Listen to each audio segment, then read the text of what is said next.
Salut à tous, donc comme annoncé cette semaine, on quitte le Guatemala et on va en fait rejoindre Mexico City, la capitale du Mexique, pour retrouver une de mes amies. Sur le chemin, on va s'arrêter à deux villes du Mexique, donc San Cristobal de las Casas et Oaxaca de Juárez, et explorer un petit peu les environs.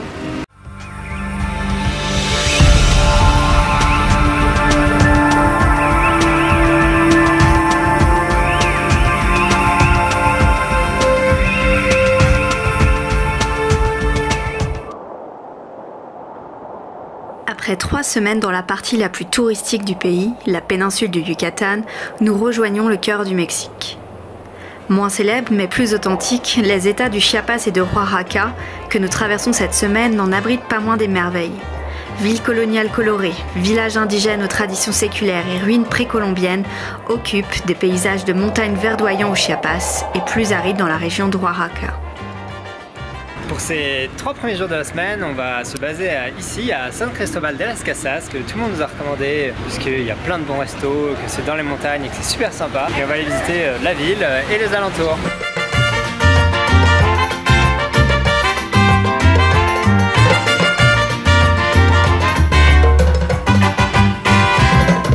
San Cristobal abrite aujourd'hui 200 000 habitants. À plus de 2000 mètres d'altitude, c'est une ville agréable à l'architecture colorée, où on peut dans la même journée acheter de l'artisanat local aux Mayas vivant dans les collines alentours et manger un pain au chocolat fait par un pâtissier français.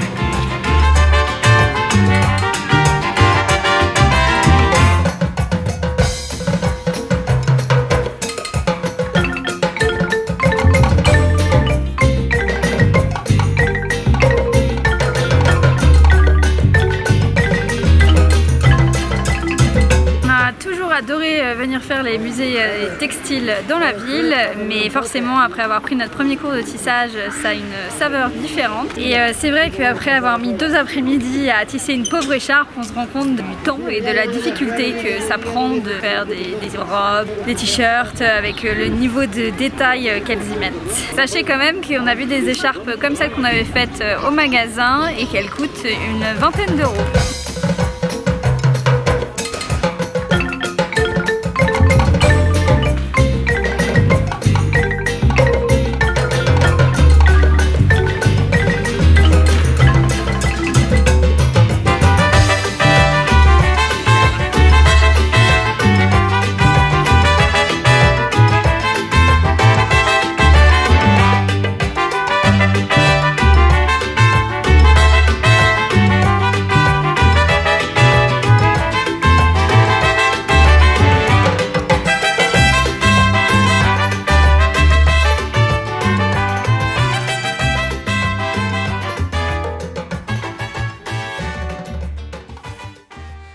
En périphérie de San Cristobal, il existe de nombreux villages indigènes, fiers de leur culture et préservés de la mondialisation.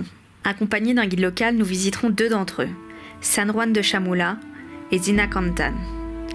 Nous ne pourrons pas tout filmer de ce que nous y voyons, mais les habitants de religion catholique ont développé leur propre rite religieux, mélangeant croyances catholiques et traditions mayas. Imaginez une église dont le sol est couvert d'épines de pin, dont l'air est rempli de fumée d'encens, et où les fidèles sont assis par terre devant d'innombrables cierges de couleurs et discutent directement avec les saints de leur choix. Chaque village a aussi ses propres tenues traditionnelles, son propre artisanat. Nous ne pouvons que vous recommander d'aller à la rencontre de leurs habitants.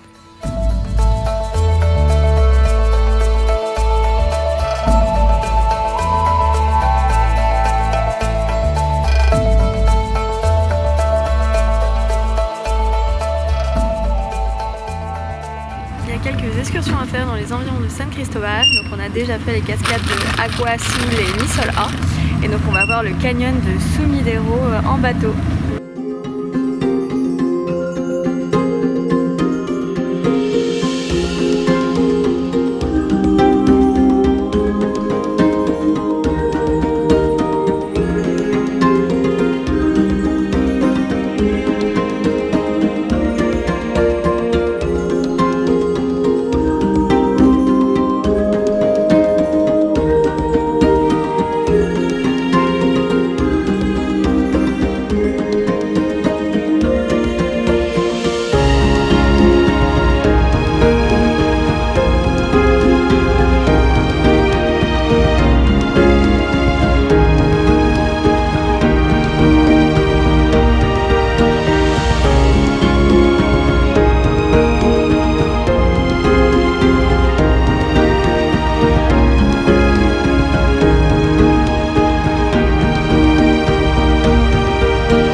visiter le canyon de Sumidero depuis Chiapa El Corzo, qui est cette petite ville très mignonne derrière moi. Du coup, avant de continuer notre route, on en profite pour faire un tour dans la ville et profiter de ces beaux fanions et tout ça.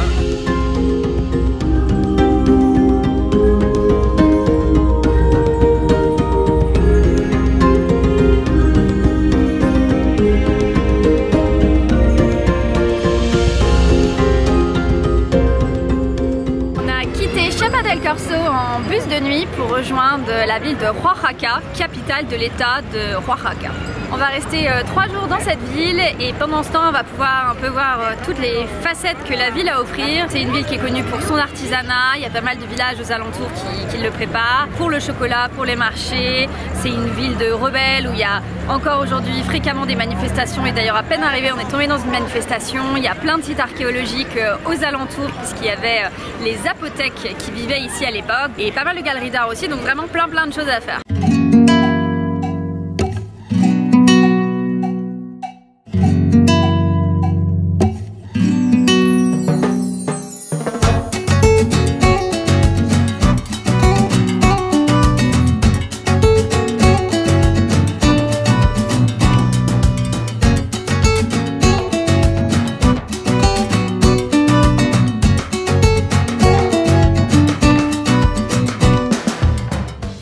Oaxaca, ça a vraiment été notre coup de cœur au Mexique. D'une taille comparable à San Cristobal, elle nous a semblé plus vraie, plus authentique, mais aussi plus reposante. Des rues piétonnes, des trottoirs généreux, des places arborées et des cours intérieurs calmes et splendides nous invitent à flâner tranquillement dans la ville. Tout ici est si soigné que même les vitrines des magasins de bricolage semblent avoir été faites par des artistes contemporains.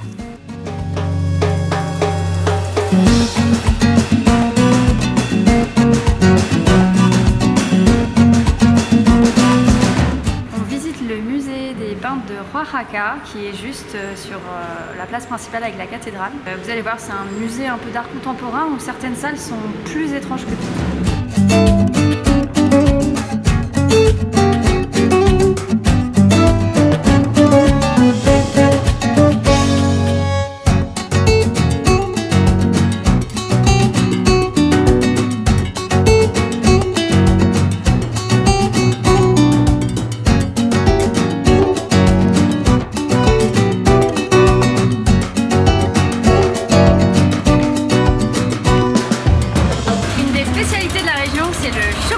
Je sais pas si on vous l'avait dit, mais les anciens Mayas, ils en buvaient déjà. Et du coup, évidemment, on s'est tenté dans le magasin.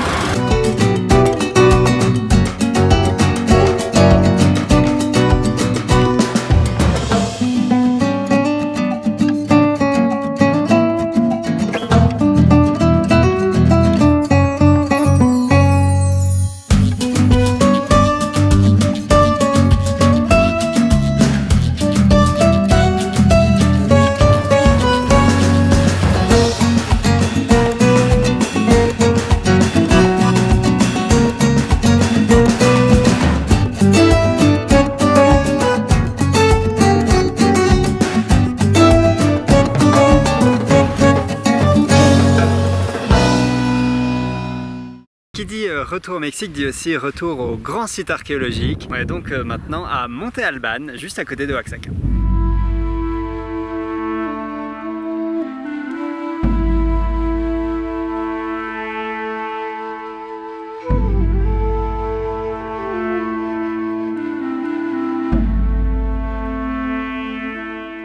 Monte Alban, c'est une cité zapotèque, donc c'est une civilisation qui vivait dans la région de Oaxaca et qui était en fait à mi-chemin entre les Aztèques qui sont à Mexico et les Mayas qui sont sur la péninsule du Yucatan et au Guatemala et qui du coup ont profité un peu des deux. Par exemple, les Mayas leur ont piqué leur calendrier et leur écriture. En échange, ils ont pris le jeu de pelote des Mayas et l'ont adapté ici. Et c'est pareil pour les Aztèques, il y a énormément d'architecture et tout ça qui sont très similaires à ce qu'on verra plus tard à Teotihuacan.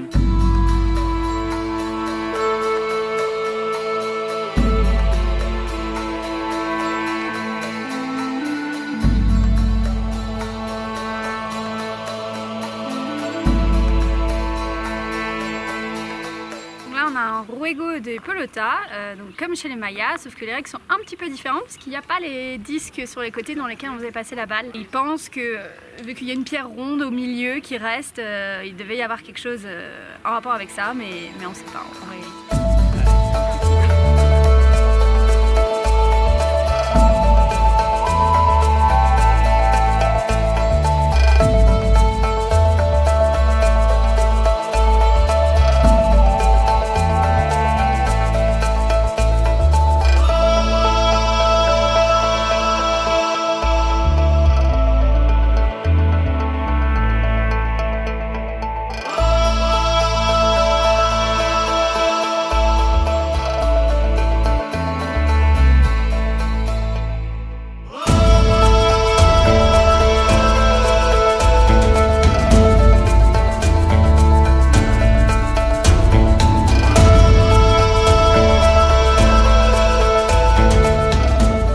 Pour la dernière journée à Oaxaca, le programme c'est visite du jardin ethno-botanique.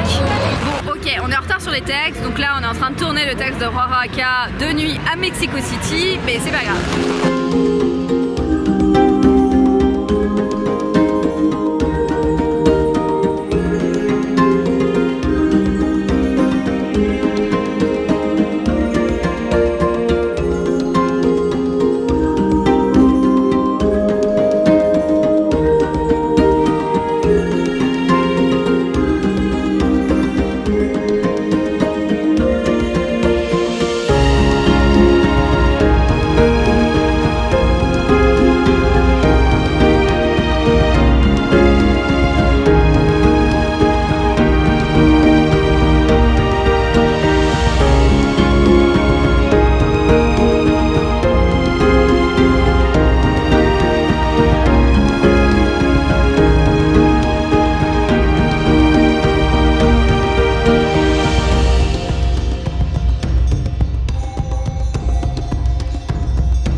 La vidéo se termine ici à Mexico City où on vous retrouve la semaine prochaine.